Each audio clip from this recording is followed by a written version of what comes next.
Abduqodir, qulupnayni uyga kelingga olib borib berasan. Men ishxonada bo'laman. Hal ko'rishamiz.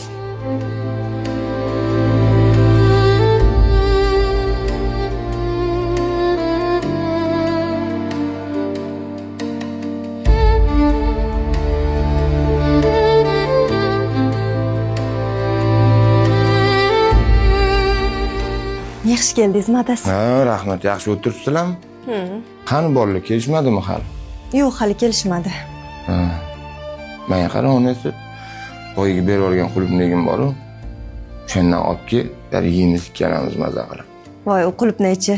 Shunaqa ham chiroyli ekan. Qarasangiz, odamning bahri dili ochiladi, o'ziga jalb qilib turibdi. Shunaqa ham mazali. Bolalar bilan mazza qilib yedik.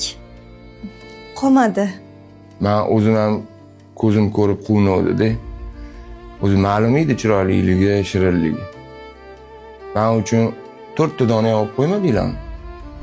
Shirinligi uchun mazza qilib yeb qo'yibmiz-da. Bolalarni bilasiz-ku. Xafa bo'ldingizmi?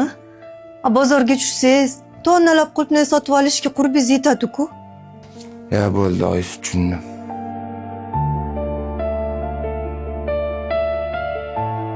Rais buvi oldingizga maslahat bilan chiqdim. Mahallamizdagi qurilishi boshlanib bitmay qolgan masjid bor-ku. Shu masjidni bitkazib berishga o'zimni hissamni qo'shsam dedim. Kamoliddin, bunday qaror qabul qilishga sizni nima majbur qildi? Men o'zimni pulimga sotib olgan narsamda o'zimni haqqim yo'q ekan.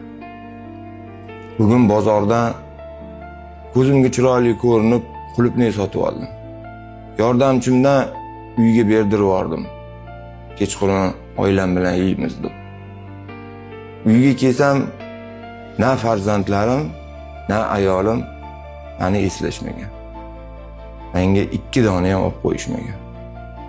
Endi tirikligimda meni eslamagan farzandlarim ertaga men o'tib ketgandan keyin meni eslaydi deysizmi? Shunga shu masjidni bitkazishga o'zimni hissamni qo'shsam-u, odamlar meni duo qilsa, mendan keyin savob yetib tursa degan niyatda chiqdim oldingizga. Buni yaxshi o'ylabsiz, Kamoliddin.